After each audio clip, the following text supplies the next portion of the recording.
You mentioned the Lieutenant Governor's announcement that there's going to be money for rail line through Worcester, Clinton, Sterling, Lancaster. For that. But even if the study goes great, and I think this is a wonderful project, the estimates are that it's still going to be 10 to 15 years before something like that happens. What opportunities, if any, do you see for an improvement for public transportation in this area in the meantime? 15 years is an awful long time. Oh, yeah.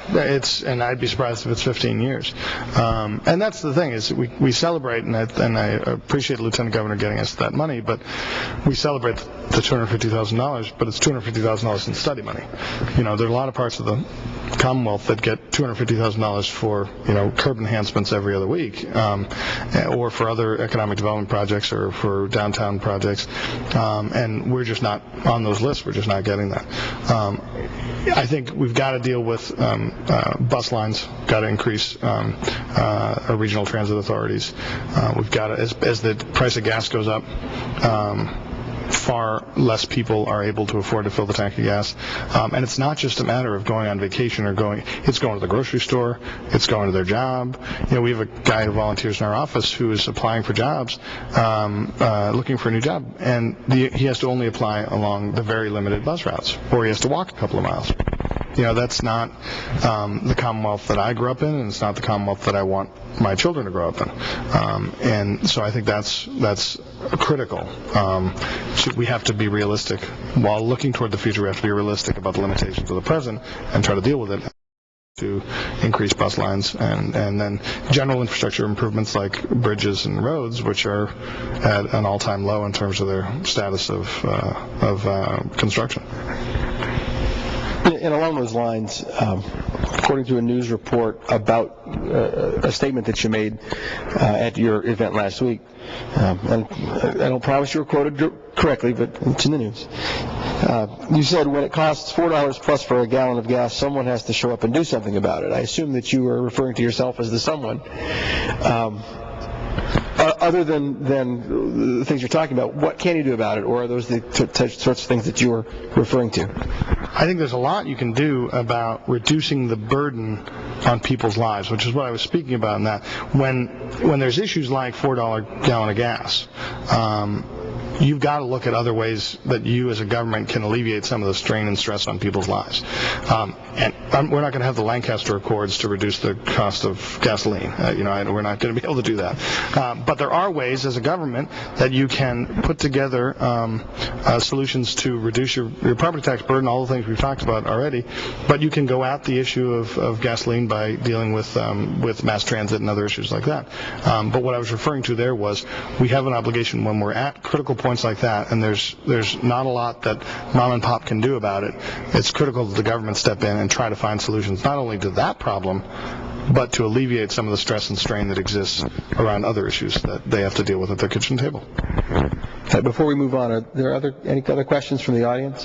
Yes, go ahead. I was wondering, what can the legislature do to encourage alternative energy? I think there are other states like Texas that have more wind power and things like that, and here it seems to be kind of stalled. Is there anything that we can do to encourage? Well, the governor just signed the Green Communities Act. I believe he signed it last week, which hopefully will be a good step in the right direction. One of the things I want to see done is I want to see, similar to a school building assistance project, I want to see that done for municipal buildings. I want people to have a chance to green. When you're putting in a new heating system in a town hall and it's going to cost you X amount of dollars, if the state were able to bond the delta between the traditional system and a green system, whether it's geothermal or whatever it is, and cost the town almost nothing for that delta, which is usually about 150% of a traditional system, it'll not only help to provide greener business and government, but it'll also reduce the operating expenses to the town, because your fuel bills will be less and your energy bills will be less. And I think we need to come up with creative solutions like that, where we can nip away at the problem while also doing what the Green Communities Act did, which was encourage businesses to use green buildings and provide more alternative fuels and other systems. But I think allowing towns, and you can do it for a limited amount of bonded money, to just give people just that little bit of help. I mean, it's similar to school building assistance, but not nearly as costly. Just give them that little delta. If you're building a new building, terrific. Then it's already been planned. Then change it to green or renewable systems, and just the delta between what a traditional system would cost and the renewable system.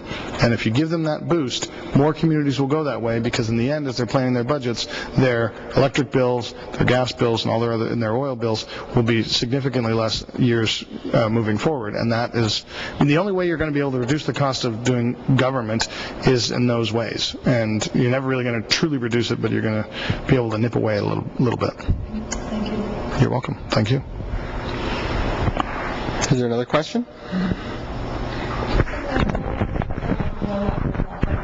Some of this area needs east to the benefit of the toll storage,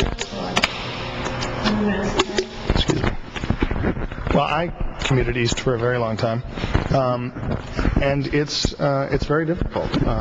And the burden is, the most frustrating part of it all is that the burden is placed on those traveling west to east and east to west on a daily basis, and yet the improvements in the Big Dig, the now $22.5 billion Big Dig, go to people who go north and south and never have to pay a nickel unless you go over the Tobin. That's frustrating, and it's frustrating not only from a person who pays the tolls, but it's frustrating from a good government standpoint, because it's basically saying, we know you guys in the west need to come to the east to do your business or do whatever it is, and so we're going to throw up the tolls and you're going to pay them because you have to. And they get the benefit of the lowered highway system in the Big Dig. They get the benefit of the reduced traffic. They get all those benefits, and we end up spending more and more time on the highway, paying more and more each time we go through a toll booth.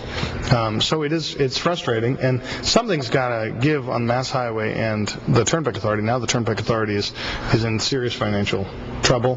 They have some of the best maintained roads in the United States, but they're in serious financial trouble, and something's got to give. I mean, Governor Romney, several governors have had different proposals on combining them with Mass Highway. You've got to look at something like that. I don't know what the right solution is right now, but I would want to sit with a lot of folks that I know in the transportation industry are just scratching their head. But there's no easy solution. We've got a lot of folks who need to get in and out of cities, and you've got to pay for these roads. But I think the more we expand our economy in the central part of the state, less people will be traveling. Then the Turnpike's going to have less revenue to rely on, and they're going to have to come up with some other creative solutions.